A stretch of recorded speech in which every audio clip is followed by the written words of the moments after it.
Assalamu alaikum students and welcome to part 3 of memory lecture।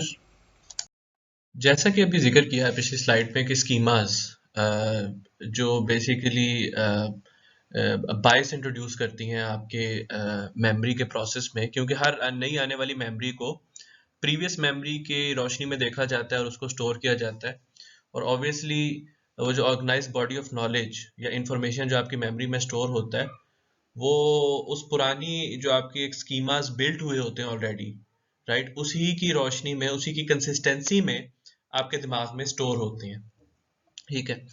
तो आपने अक्सर खबरें सुनी होंगी जैसे अखबार में या न्यूज़ में कि जैसे अमेरिका में रिसेंटली अभी काफ़ी ज़्यादा उस बात पे हंगामे भी हुए थे कि ब्लैक लाइफ मैटर्स का जो एक कॉन्सेप्ट है कि अक्सर जो वाइट पुलिस ऑफिसर्स होते हैं वो उसमें अक्सर औकात ऐसा होता है कि अमेरिकन अफ्रीकन अमेरिकन जो बंदा है, ठीक है, जो कोई क्राइम करता है उसके साथ ज्यादा वायलेंटली पेश आते हैं। ठीक है। और उसकी एक बहुत बड़ी वजह उनके स्कीमास हैं over the years. Then slavery was in practice.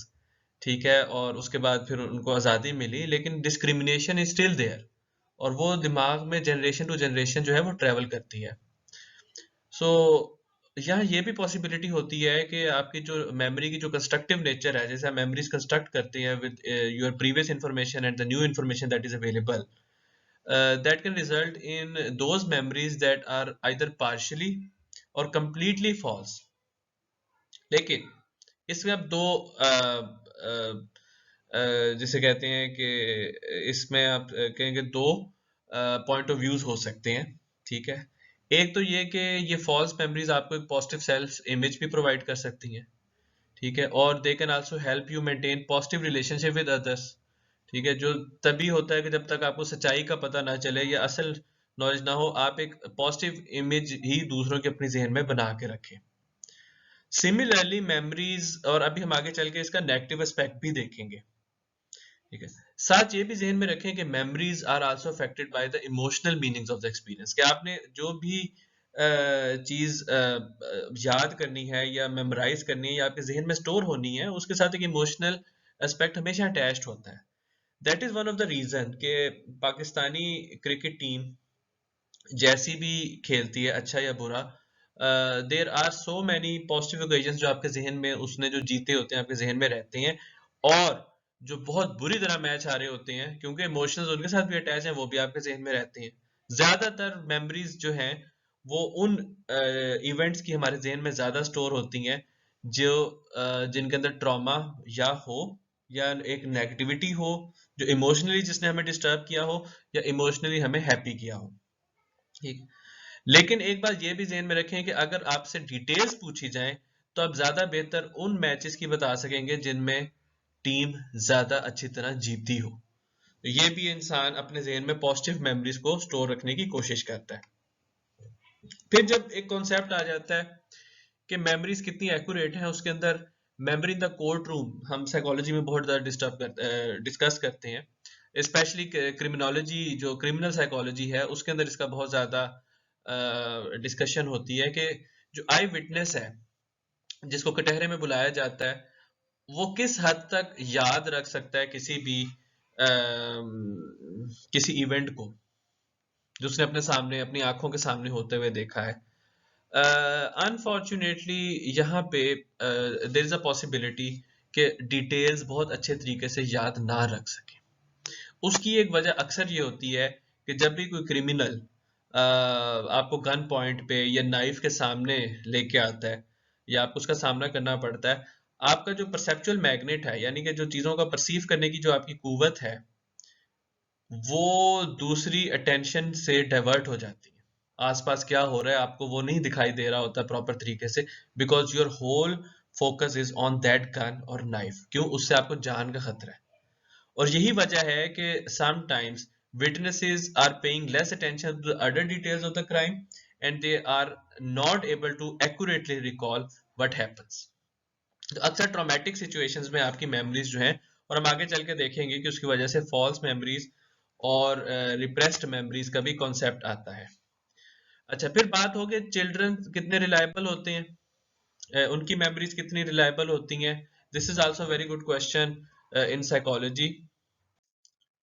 Research से ये पता चला है कि चिल्ड्रन की जो मेमोरी होती है वो इसलिए एक्यूरेट नहीं होती because they are more susceptible, यानी उनकी वनरेबिलिटी जो है वो इन्फ्लुएंस हो जाते हैं बहुत आराम से जब इमोशनली या इमोशनलिटीज आ जाएं या इन सिचुएशन बहुत स्ट्रेसफुल हो। और तीसरा ये कि children are actually very much open to suggestions. ठीक है, तो उनको जो सजेशन दी जाती है, जैसे आपको पता है अक्सर बच्चे जो बुली हो रहे होते हैं, जिनको कोई धमकी या थ्रेट कर रहा होता है, और यहाँ तक जो आगे चल के हम देखेंगे even they are sexually abused. ठीक है, तो वो इतना स्ट्रेसफुल और ट्रॉमेटिक होता है कि वो बहुत सारी डिटेल्स जो हैं वो भूल जाते हैं, सही तरीके से याद नहीं रख पाते, या फॉल्स मेमोरीज आ जाती हैं उनके ऊपर, ताकि उसकी पेन को कम किया जाए, जो हम आगे चल के भी डिस्कस करते हैं, the concept of false memories and the concept of repressed memories. ठीक है, तो लेकिन ये भी देखा गया है कि नॉर्मली भी बच्चे डिटेल्स को इसलिए याद नहीं रख सकते कि either they are very much open to suggestions और they have imagination which is not as accurate, because बच्चे जो है वो कहानियां सुनते हैं, इमेजिनेट करते हैं चीजों को जो रियलिटी में एग्जिस्ट नहीं करती। So that is one of the reason कि बच्चों की जो विटनेस है उसको एज इट इज एक्सेप्ट करना मुश्किल हो जाता है कोर्ट्स में।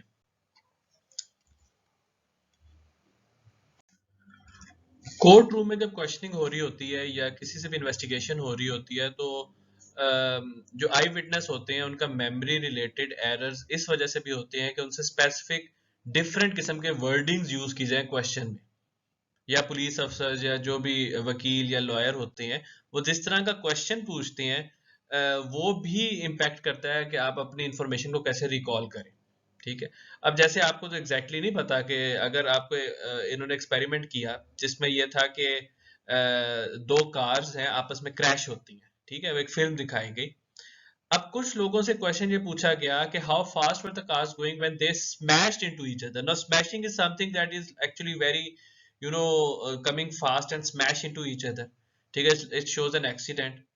तो वहां पे जब लोगों ने आंसर दिया तो ऑन एवरेज उन्होंने कहा they were going like 40.8 miles per hour. America में माइल्स यूज होते हैं, एक्सपेरिमेंट्स ज्यादातर अमेरिका में इस तरह के साइकोलॉजी बेस्ड कंडक्ट किए जाते थे, अब तो ट्रेंड चेंज हो रहा है। अच्छा अच्छा, जब उन्हें कहा कि how fast the cars going when they smashed into each other, तो उन्होंने ऑन एवरेज जो बहुत सारे लोगों ने आंसर दिया उसकी एवरेज जो थी वो 40.8 माइल्स पर आवर थी। अच्छा, उसके बाद जब उन्हें कोलाइडेड विद कहा उस क्वेश्चन में कि how fast the cars were going when they collided with, तो एवरेज स्पीड जो लोगों ने परसीव की थी वो कम होती गई। बम्प्ड इनटू कहा और कम, हिट कहा और कम, और जब कहा हाउ दे कॉन्टेक्टेड तो फिर जो एवरेज थी स्पीड लोगों ने जो सोची जो परसीव की वो और कम हो गई। So this is also one of the reason कि जो वकील है, क्यों वकील लॉयर उसको बेसिकली मैनिपुलेट करना सिखाया जाता है। यही वजह है कि वो अक्सर अपनी मैनिपुलेशन के जरिए जो मेमोरीज है उनको एक्यूरेट या इनएक्यूरेट डिक्लेयर कर जज को मजबूर कर देते हैं कि उसको डिक्लेयर करे। वो इतना एक डाउट क्रिएट कर देते हैं इन आई विटनेस स्टोरी।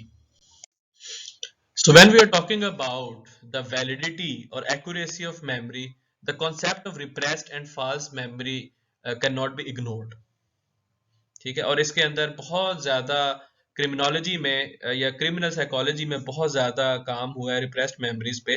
अब रिप्रेस्ड मेमोरीज क्या होती हैं? They are basically the recollection of events that are initially so shocking that the mind responds by pushing them into the unconscious. ठीक है, और जो सपोर्टर्स हैं इस नोशन के, स्पेसिफिकली जो फ्राइड जो साइकोएनालिटिक थ्योरी है जो ज्यादातर सबकॉन्शियस के ऊपर बेस करती है, और आपने जब शुरू में हमने डिस्कस किया तो उसमें उसने कहा था कि आपका सबकॉन्शियस जो है almost 80 to 90% of your memories पे बेस कर रहा होता है। वो ये सजेस्ट करते हैं कि ये जो रिप्रेस्ड मेमोरीज होती हैं ये हिडन रहती हैं, may be through out the person life, लेकिन समटाइम्स ऐसे होता है कि कोई सर्कमस्टांसेस उनको ट्रिगर कर देते हैं और आपको वो याद आ जाती हैं, यू रिकॉल दैट।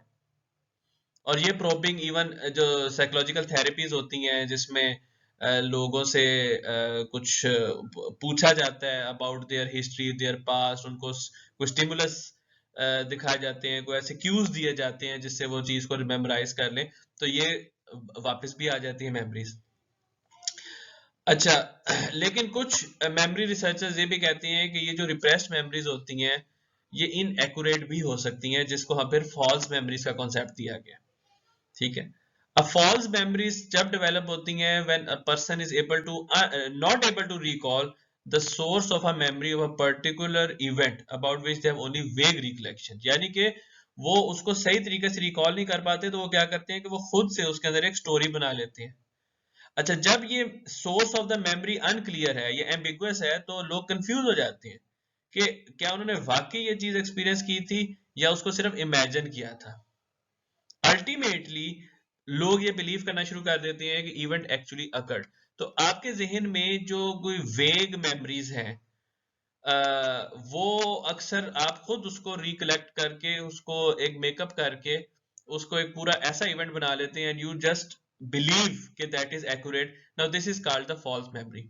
अब यहाँ पे बहुत बड़ी कंट्रोवर्सी है कि जो रिप्रेस्ड मेमोरीज हैं इनकी शहादत या विटनेसेस कितनी कबूल है। ठीक है, बहुत सारे थेरेपिस्ट ऐसे हैं, जो साइकोलॉजिस्ट थेरेपिस्ट हैं, जो कहते हैं कि दे आर वेरी ऑथेंटिक, और वो बेसिकली ये कहते हैं कि जब कोई ट्रॉमा होता है, जब कोई जैसे कि बहुत सारे केसेस होते हैं चाइल्ड सेक्सुअल अब्यूज के, बहुत सारे केसेस होते हैं चाइल्ड फिजिकल अब्यूज के, तो इस किस्म के इवेंट्स जो होते हैं वो बच्चा उस पेन को रिड्यूस करने के लिए उस मेमोरी को भुला देता है, उसके ऊपर वो और मेमोरीज बिल्डअप करता है अनटिल अनलेस कि वो मेमोरीज उसके सबकॉन्शियस में जाके दब जाती हैं, but through out the life वो उसको अफेक्ट करती रहती हैं। ठीक है। और देर इज आल्सो पॉसिबिलिटी, और इवन पास्ट लाइफ रिग्रेशन जैसे हम कहते हैं, एक टेक्निक होती है जिसके जरिए वो मेमोरीज वापस भी लाई जा सकती हैं।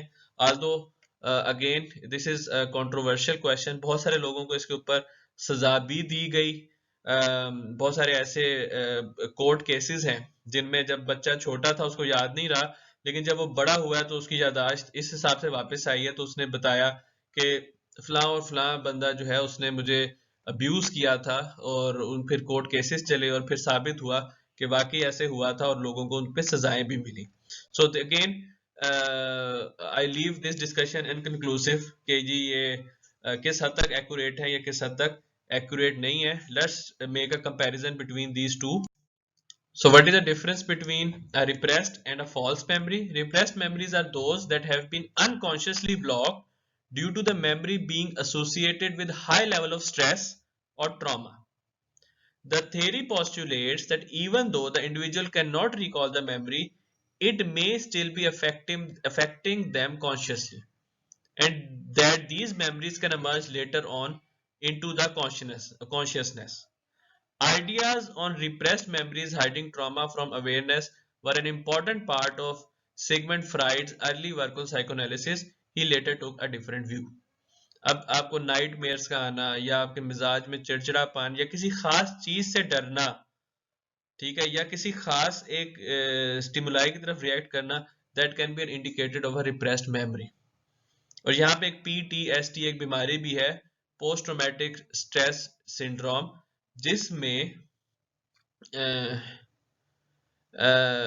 ये भी एक पॉसिबिलिटी है कि आप एक ट्रॉमा से गुजरे हैं और वो आपके जहन में ऐसे स्टोर हो गया है कि अब जब भी उसे मिलती जुलती कोई इवेंट होता है, आपको उसकी वजह से या तो स्ट्रेस या डिप्रेशन या और कोई साइकोलॉजिकल बीमारी या कोई रिएक्शन टेंट्रम वगैरह हो सकती है।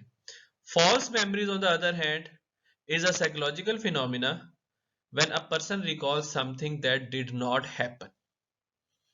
False memory is often considered in legal cases regarding childhood sexual abuse. This phenomena was initially investigated by psychological pioneers Perry Janet and Sigmund Freud. Freud wrote The Etiology of Hysteria, where he discussed repressed memories of childhood sexual trauma in their relation to hysteria. So sometimes किसी trauma को cover करने के लिए, उसके stress को कम करने के लिए जो बच्चा होता है या इवन जो बड़ा भी होता है, वो फॉल्स मेमोरीज जो बड़ी प्लेजेंट किस्म की मेमोरीज हैं उसके ऊपर बिल्डअप कर लेता है, स्टोरी को अपने हिसाब से कंप्लीट करता है। अगर कोई बहुत करीबी इन चीजों में इन्वॉल्व हो और बच्चा सोच भी नहीं सकता कि कोई ऐसा बंदा जो मेरे साथ इस तरह क्लोज है वो ऐसा काम कर सकता है, तो वो उसको कोई और शक्ल देता है, उसको कोई और मीनिंग्स दे देता है। This is a whole area to explore, और बहुत सारे थेरेपिस्ट जो हैं इन चीज़ों के ऊपर वर्कआउट करते हैं। Obviously, memory is a vast topic and we have just scratched the surface. हमने उसको बहुत ज़्यादा डिटेल में नहीं देखा, सिर्फ important concepts उसके हमने डिस्कस किए हैं। But of course, the discussion of memory without the phenomena that we all encounter in our life is forgetting. उसके बगैर ये discussion incomplete है. So let's explore a bit about why do we forget information and what are the major memory related issues or problem. Forgetfulness एक तो बीमारी की सूरत में भी हो सकती है कि किसी वजह से हम बीमार हो गए या हम किसी एक्सीडेंट का सामना करना पड़ा जिसमें ब्रेन का वो हिस्सा डैमेज हो गया जिसमें जो मेमोरीज को रिटेन रखता है, that can be long term memories as well as sometimes short term memories. फिर कुछ इस तरह की बीमारियां हम डिस्कस करेंगे जो ज़्यादातर बुढ़ापे में जाके आती हैं, जिसमें आप चीज़ें भूलना शुरू हो जाती हैं, और इवन यहाँ के डेमेंशिया हो जाता है जिसमें आपको फौरी तौर पे जो चीज़ें हैं वो याद नहीं रहती, इवन लोग भूल जाते हैं आपके आसपास। इतनी एक्सट्रीम तक भी ये फॉरगेटफुलनेस हो सकती है। टू जर्नल फॉरगेटफुलनेस कि हम नॉर्मल अपने काम में, although we are normal people, लेकिन नॉर्मल हम चीज़ें भूल जाते हैं, याद करते हैं एग्जाम में, एग्जाम के बाद। जैसे हमने पहले भी डिस्कस किया था कि अगर रोड मेमोरी है या रोड मेमोराइजेशन है तो उसके अंदर ऑब्वियसली हम इतनी देर रिटेन नहीं रख पाते अनटिल अनलेस कि हम उसको इस तरीके से मेमोराइज करें कि we give it some meaning.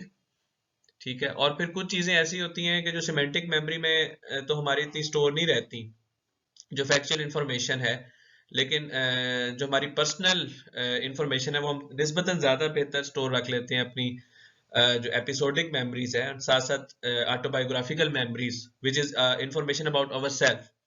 Basically, autobiographical memory is based upon your semantic and episodic memory which concerns you. तो आपको अपनी डेट ऑफ बर्थ तो याद रहती है, that is actual semantic information, but अक्सर दूसरों की डेट ऑफ बर्थ जो है वो हम भूल जाते हैं। ठीक है, तो autobiographical memory is also type of memory which is all about you. आप अपने बारे में, वो आपके साथ बीते हुए एपिसोड भी हो सकते हैं और वो आपकी अपनी सिमेंटिक इंफॉर्मेशन भी हो सकती है।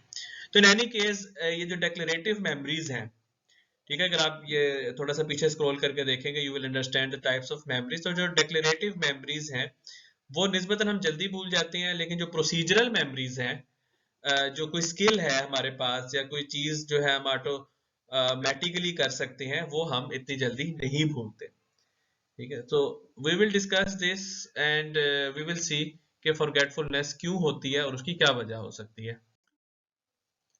Before we proceed further, let's discuss the Google effect first. ये गूगल इफेक्ट क्या है, और इसका एक दूसरा नाम है, इसको डिजिटल एमनीजिया भी कहते हैं, यानी डिजिटल भूलने वाली बीमारी। We tend to forget information nowadays because अब हमें उसको रिटेन रखने की जरूरत ही नहीं फील होती। We know कि any type of information is readily available, even अब तो मोबाइल्स अब सबके पास हैं, उनके ऊपर डाटा पैकेजेस भी हैं। So we know that if we forget information because it is readily available through the search engines, obviously like Google, तो इसको गूगल इफेक्ट कहा जाता है। और इसी वजह से we do not try to commit this information to our memory because we know this information is easy to access online. तो ये बड़ा एक कॉमन फिनोमेना है आजकल, इतनी ज्यादा और मेमोरीज जो है वो इतनी अच्छी इसलिए भी नहीं हो रही कि अब लोगों को पता है कि we can easily memorise things. On the other hand, in there are many cultures जहाँ पे लोगों की मेमोरीज बहुत अच्छी होती है। ठीक है, बहुत लोग जो ट्रैवल करते हैं और मुख्तलिफ मुल्कों के या मुख्तलिफ इलाकों के लोगों से मिलते हैं, उन्होंने ऐसे ऐसे लोगों से भी मुलाकात की जिनकी फिनोमिनल मेमोरीज होती हैं, स्पेशली द स्टोरी टेलर्स। अब जिन कल्चर्स में स्टोरी टेलिंग की रवायत मौजूद है, और ऑब्वियसली वो ऐसे कल्चर्स हैं जहाँ पे ये जो मॉडर्न टेक्नोलॉजी, यूट्यूब और टीवी और ये कम है, और लोग शाम को या रात को बैठ के स्टोरीज सुनते थे, पहले तो ये बहुत ज़्यादा फैशन होता था। वहाँ पे जो स्टोरी टेलर्स हैं, hundreds and hundreds of years of history इस तरह बयान कर रहे होते हैं जैसे उनके जहन में एक पिक्चर, एक विविड की डिटेल में पिक्चर्स चल रही हैं। और आप अगर थोड़ा सा एक्सप्लोर करें about the story telling almost 100 years ago, बहुत इवन कुछ स्टोरी टेलर्स ने तो अपनी स्टोरीज को जो है वो हकायतों की शक्ल में या दास्तानों की शक्ल में, किताबी शक्ल भी दी है उसको।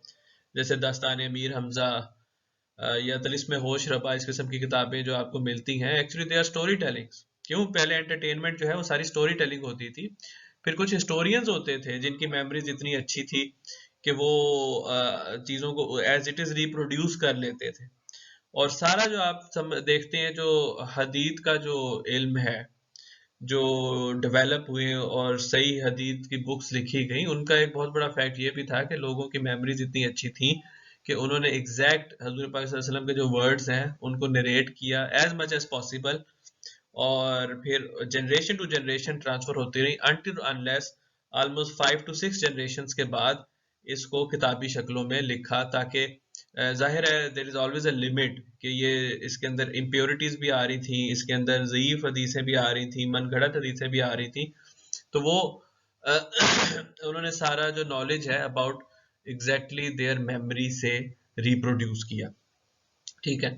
अच्छा, ये भी देखा गया है कि वो वाले कल्चर्स जहाँ पे रिटन लैंग्वेजेस हैं, वहाँ से निस्बतन वो वाले कल्चर्स जिनकी लैंग्वेज तो एग्जिस्ट करती है पर रिटन नहीं है, उनकी मेमोरी ज़्यादा अच्छी होती है, because they have to keep so many things in their mind and they exactly can not write that down. तो जैसे हमने डिजिटल एमनीजिया का भी कॉन्सेप्ट पिछली स्लाइड में देखा था कि there is a cultural difference and there is a difference of how you are living your life. जाहिर है अब ये जो दास्तान गो हैं, इनका जितना भी इल्म है सीना बसीना ट्रांसफर होता है, ये सुनते थे, याद कर लेते थे जब ये छोटे से बच्चे थे, और फिर जैसे जैसे बड़े होते जाते ये वो सारी की सारी स्टोरीज याद करके प्लस अपनी उनमें एडिशंस करके ये और बड़ी दास्तान बनाते थे। और आप अगर डिटेल में इसको देखें तो इनका, जिस तरह आजकल आप ड्रामास देखते हैं ना कि एक या दो एपिसोड्स एक सीन के ऊपर ही पूरे के पूरे बेस कर रहे होते हैं, ठीक है, तो वहां पे भी वो इस तरह उसको बयान करते थे कि एक लम्हे में भी वो स्टोरी को हफ्तों या महीनों तक एक लम्हे को डिस्क्राइब करते रहते थे और लोग उनको बिल्कुल फैसिनेट होके सुनते थे। So why we forget? That's a question that have bothered the scientists for a long time, and still there are many theories about that. Obviously, हतमी इंफॉर्मेशन या हतमी नॉलेज तो साइकोलॉजी में बहुत कम होता है। हमेशा हम थेरी प्रेजेंट करते हैं और कोशिश करते हैं कि बेस्ट पॉसिबल जो एक्सप्लेनेशंस हैं वो किसी फिनोमिना की प्रोड्यूस की जाए, obviously by using research and experiments. So एक रीजन जो कोट किया जाता है about forgetting, why we forget is that we have not paid attention to the material in the first place. Obviously जब stimulus हमारे सामने आया, कोई चीज हमारे सामने आई जिसको हमें याद रखना था, we did not pay much attention, और वहां पे जो इनकोडिंग का प्रोसेस है वहीं पे फेल हो गए। इसकी एक बड़ी अच्छी एग्जांपल है, दैट इज द कॉइन। आप में से बहुत कम लोग ऐसे होंगे कि जो थाउजेंड्स ऑफ कॉइन्स आपने अपनी लाइफ में देखे होंगे, 1 रुपए का, 2 रुपए का, 5 रुपए के, लेकिन उनके ऊपर एग्जैक्टली डिटेल्स क्या हैं, उसके ऊपर एग्जैक्टली क्या लिखा हुआ है, वो आपको याद नहीं होगा। सो consequently, worst reason is that you have not paid attention to the information so that it can go into your long term memory initially. So to start with, अगर आपके जहन में वो इंफॉर्मेशन नहीं स्टोर हुई, so there is absolutely no possibility that you can recall that information. अब हम देखते हैं वो चीजें कि जो इनकोड होके मेमोरी में तो पहुंच गई but you can not remember later on. तो यहाँ पे जो फिनोमिना है that is we can start with decay. Decay क्या होता है? Decay is actually is the loss of information in memory because we are not using it. ठीक है, since we are not using it, so this explanation is basically based upon the phenomena that there are memory traces in your brain, और जैसे जैसे physical changes आ रही हैं, नई से नई मेमोरीज आ रही हैं, that basically previous memory is actually fading away और disintegrating over the time। आज तो हमें ये तो पता है कि डिके अगर करता है या डिके होता है, it may not be the complete explanation for forgetting, because जब हम डिके की बात करते हैं तो एक कंफ्यूजन हमारे जहन में ये भी पैदा हो जाती है कि इसका मतलब है कि जो भी हमारी मेमोरी है वो with the time fade away हो जाती है, डेफिनेटली हो जाती है, लेकिन कुछ चीजें ऐसी होती हैं जो हम कुछ अरसे के बाद ज्यादा बेहतर तरीके से रिकॉल कर लेते हैं। इसका मतलब है कि बहुत ज्यादा लीनियर रिलेशनशिप नहीं है टाइम और डिके में, ठीक है। और ये रिसर्च जब की गई तो पता चला कि वो लोग जो एक ही टेस्ट बार बार कंडक्ट कर रहे हैं या अटेम्प्ट कर रहे हैं, वो जब उनके जो लेटर टेस्ट थे उनके अंदर इंफॉर्मेशन ज्यादा बेहतर तरीके से रिकॉल कर रहे थे as compare to initial test, ठीक है। तो अगर हर चीज डिके से ही एक्सप्लेन हो रही है तो इसका ऑपोजिट होना चाहिए था। तो इसलिए फिर मेमोरी स्पेशलिस्ट ने प्रपोज किया एक एडिशनल मैकेनिज्म जिससे आप फॉरगेट करते हैं, दैट इज इंटरफेरेंस। इंटरफेरेंस में the information that is stored in your memory disrupt the recall of information that is already stored. For example, if I am trying to recall a name of my friend, for example उसका नाम अहमद है, तो लेकिन एक और नाम मेरे जहन में घूम रहा है अली। तो अली मेरे जहन में इस तरह आ गया है कि वो अहमद नाम जो है वो मुझे नहीं याद आ रहा। That is basically interference. और ये इंटरफेरेंस तब भी होती है कि जब समझे कि दो पेपर एक ही दिन में या कंसेक्टिव डेज पे हैं and you are memorising, trying to memorise first course and then the second course, लेकिन वो सेकंड कोर्स जब मेमोराइज कर रहे हैं तो आपके जहन में थर्ड को वो जो पेपर है फर्स्ट का वो भी आपके जहन में है, तो एक इंटरफेरेंस ही क्रिएट हो जाती है। अच्छा, और थर्ड जो फिनोमिना है that is basically acute dependent forgetting. That is the forgetting that occurs when there are insufficient retrieval cues to rekindle information that is your memory. For example, you have lost a set of keys और आप mentally जो है ना पूरे दिन में walk कर रहे हैं, शुरू से आखिर तक अपना एक इमेज क्रिएट कर रहे हैं कि जी पूरे दिन मैंने क्या क्या किया, कहाँ कहाँ विजिट किया, ठीक है। और अब समझे कि आपने वो कीज जो है ना वो क्लासरूम में छोड़ी हैं, लेकिन आपको वो क्लासरूम का जो रिट्रीवल क्यू है ना वो मिल नहीं रहा कि वहां पे मैंने कीज छोड़ी हैं। अब आपके जहन में ये आ ही नहीं रहा कि क्लासरूम में मैं उस दिन गया हूँ कि नहीं गया, या क्लासरूम में कुछ इस किस्म का काम हुआ है कि नहीं। अब चूंकि वो क्यू वहां पे नहीं आ रहा आपको, इस वजह से वो याद नहीं आ रहा कि आपने कीज कहाँ छोड़ी।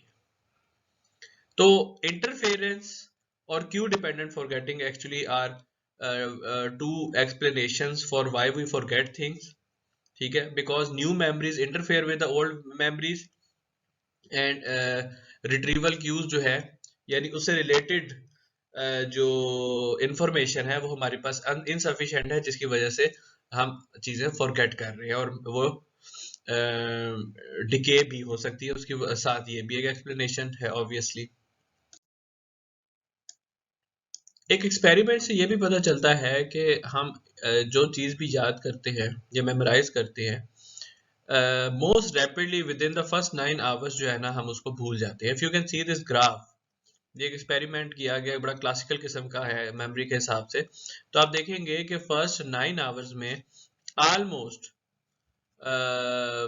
40% से ज़्यादा जो मटेरियल है इनफैक्ट वो भूल गए हैं। एंड फिर सब्सिक्वेंटली वो जो कर्व है वो कम होता जाता है अंटिल के रेट ऑफ फॉरगेटिंग जो है वो आफ्टर फ्यू डेज जो है वो डिक्लाइन और ज्यादा कम होता जाता है। Let us discuss few of the memory dysfunctions, that is the problems of forgetting in a like a disease. Sometime ऐसे होता है कि छोटी छोटी चीजें जैसे मिसप्लेसिंग कीज और ग्लासेस, ये तो बड़ी कॉमन सी चीज है। नाम भूलना शुरू हो गए और फिर यहाँ तक भी एक नौबत आ गई कि यू कैन नॉट ड्राइव और you can not go out of the house because you are lost, ठीक है। और फाइनली इस हद तक हो जाता है कि you are either you can not find your way back to home और you can not remember the names of the people that are around you.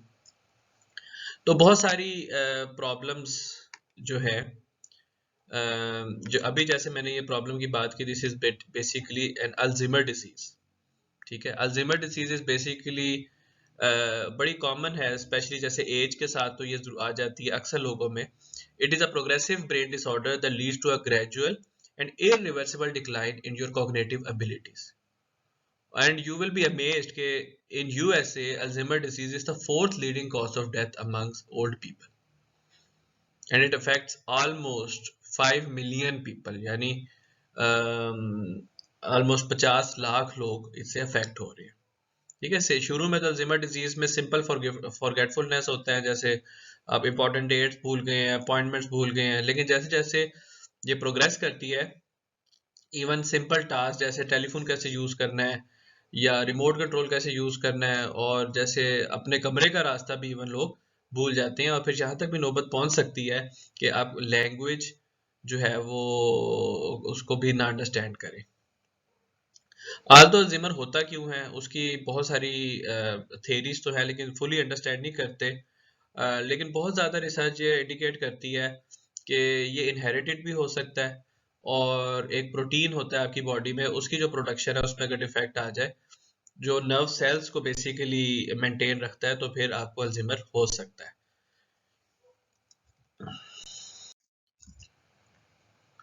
Alzheimer disease is one of number of memory dysfunctions. एक और होता है amnesia.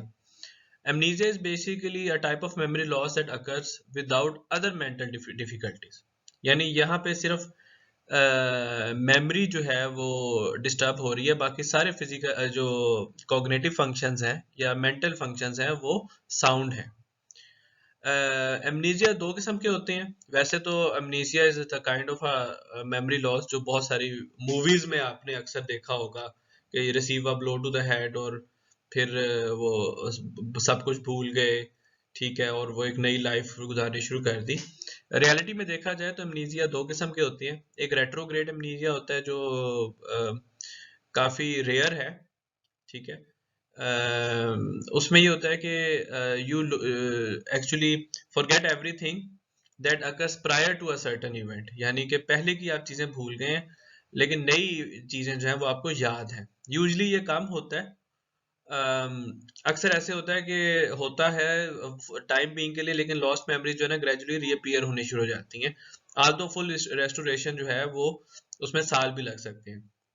लेकिन कुछ cases ऐसे भी देखे गए हैं जिसमें memories are lost for ever, either कि कोई ऑपरेशन किया गया या फिर कोई ऐसी इंजरी हुई कि वो स्पेसिफिकली जो उस पॉइंट से पहले की मेमोरीज है वो लॉस हो गई। ज्यादातर इसके अंदर एपिसोडल मेमोरीज या even declarative types of memories जो है वो लॉस्ट होती हैं। प्रोसीजरल मेमोरीज का लॉस जो है निस्बतन कम देखा गया। सेकेंड टाइप ऑफ एमनीजिया जो है दैट इज एंटोग्रेड एमनीजिया, ठीक है। That is basically loss of memory that occurs for events that follow an injury, यानी कि इंजरी के बाद की जो चीजें हैं वो, अब इंजरी के बाद ऐसा होता है कि जो आपकी शॉर्ट टर्म मेमोरी में जो चीजें ना वो लॉन्ग टर्म मेमोरी में स्टोर नहीं हो पाती। ये भी अक्सर लोगों में देखा गया है, और वो लोग जिनको फिर short term memory long term memory loss हो जाता है, ठीक है, वो ये चीज इस किस्म की बीमारी उनको देखी जाती है। ठीक है, यानी कि जब इंजरी हुई तो इंजरी के बाद अब मुश्किल हो गया उस बंदे के लिए कि वो अपनी लॉन्ग टर्म मेमोरीज जो है उनको स्टोर रख सके।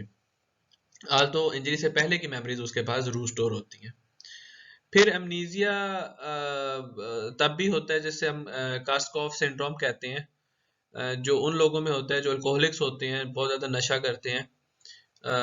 उनकी भी मेमोरी डिस्टर्ब होनी शुरू हो जाती है, ठीक है, और साथ साथ उनको हेलुसिनेशंस जो है वो भी होनी शुरू हो जाती हैं, और फिर उनमें एक टेंडेंसी बढ़ जाती है कि वो एक स्टोरी को बार बार रिपीट कर देते हैं।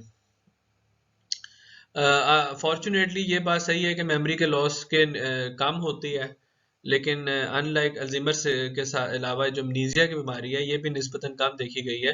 The most you know the widespread disease in memory is actually Alzheimer disease. Now coming to our last topic, that why do some people have uh, awesome memories and why there are most of us who quickly forget things.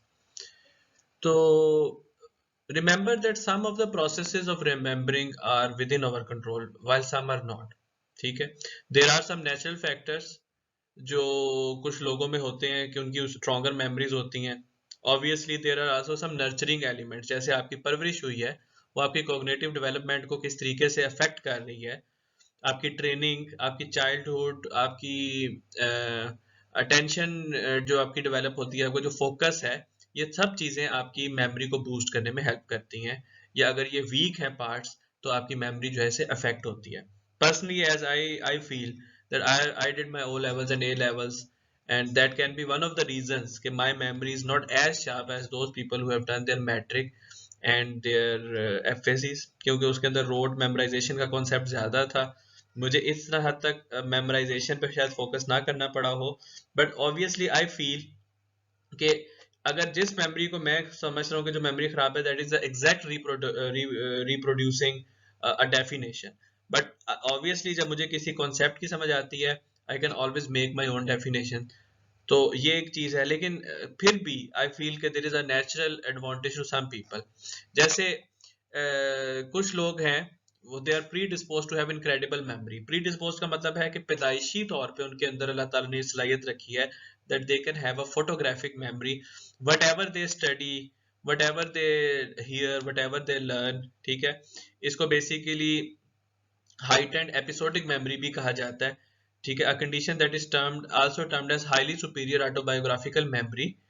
अब उन लोगों में देखा गया है कि उनके जो टेम्परल और पेरिशियल लोब्स होते हैं, जो ब्रेन में 4 लोब्स होते हैं, हमने ब्रेन को डिटेल में नहीं पढ़ा, फॉर योर ओन इंटरेस्ट आप उसको देख भी सकते हैं, लेकिन वो जो मेमोरी और स्टोरेज और जो रिट्रीवल के लिए जो ब्रेन के एरियाज यूज होते हैं, उन लोगों के वो एनलार्ज्ड हैं, यानी कि वो ज्यादा कैपेसिटी है उनके अंदर।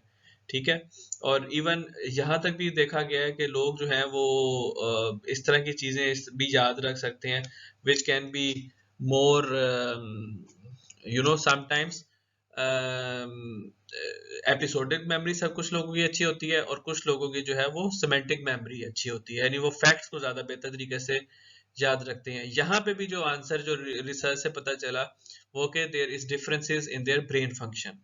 फिर कुछ लोग ऐसे होते हैं कि जिनके जेनेटिकली डिस्पोज्ड होते हैं कि उनका जो dopamine is one of a neurotransmitter in our brain, let's not go into detail, लेकिन जो डोपामाइन में न्यूरोट्रांसमीटर्स वो फ्लूइड समझे होते हैं कि जो आपकी ब्रेन में एक मैसेज दूसरे एक सेल से दूसरे सेल तक लेके कैरी कर रहे होते हैं।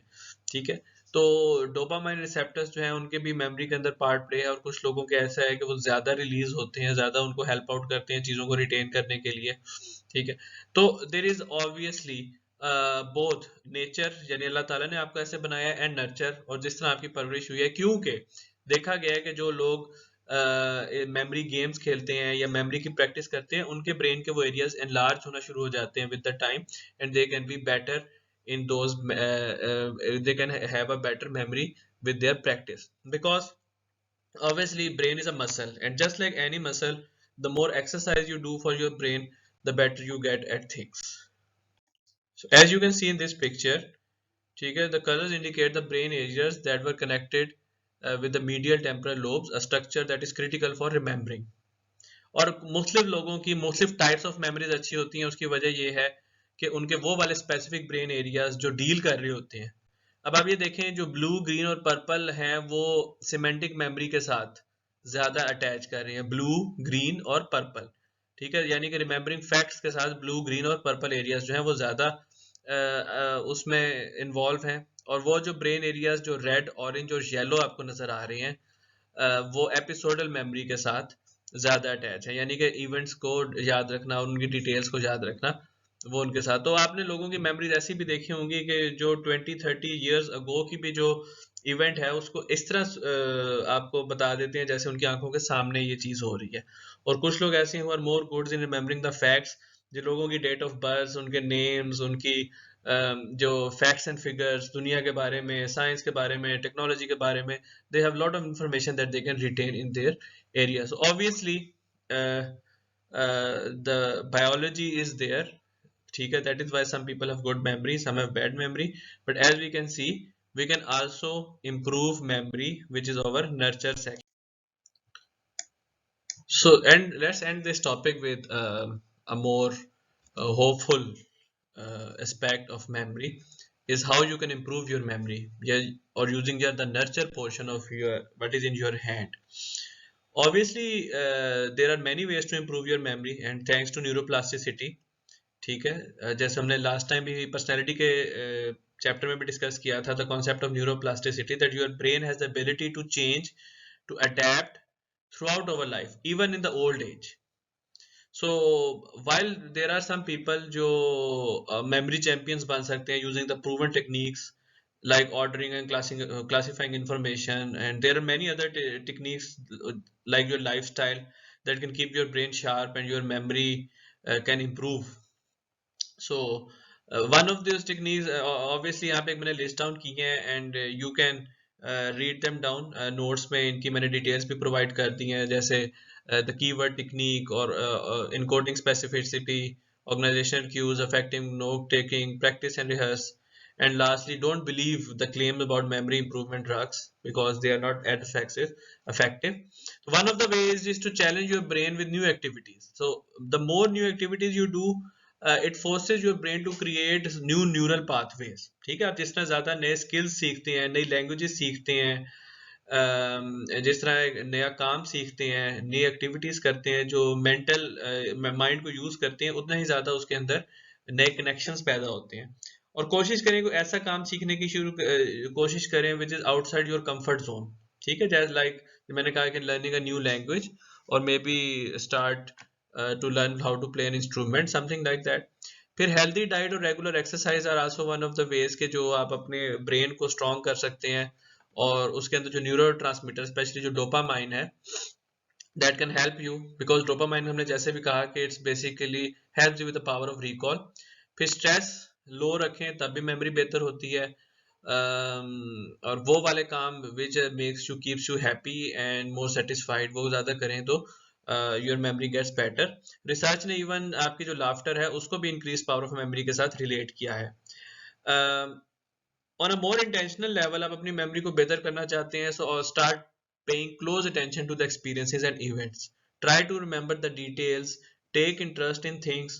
ठीक है, जैसे आपको इनकमिंग इंफॉर्मेशन मेमोरीज में आ रही है जो ऑलरेडी स्टोर हो रही है, उसके साथ लिंक अप करें और अपनी मल्टीपल सेंसेस को यूज करें उस इंफॉर्मेशन को स्टोर करने में.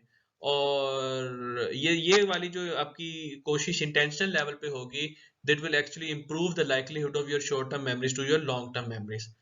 और जब वो आपको लगे कि अब लॉन्ग टर्म मेमोरी में जा रही है, देन रिहर्स और repeat the information that you have. ठीक है, जिससे जैसा आपके पास पॉसिबल हो, जैसे नेम्स हैं, डेट्स हैं, नंबर्स हैं, उनको ज़्यादा ज़्यादा रिहर्स करें, रिपीट करें उनको अपने जहन में. Whenever you are going to sleep in the night, try to recall each and everything, give like 15 minutes to yourself, और पूरे डे में जो हुआ उसको एक दफ़ा से रीस्कैन करें अपने माइंड में, उसको इमेजिन करें, उसकी पिक्चर्स क्रिएट करें. तो that can help you improve your memory. So that's all about the memory. I hope you get a lot of out of this particular chapter. It is practically very important because keeping things in mind is one of the most important aspect of how flawlessly we are doing our work, our lots of our behaviors. And if we forget important things, that can actually ruin our performance, that can actually ruin our relationships, that can actually disturb our productivity. So thank you.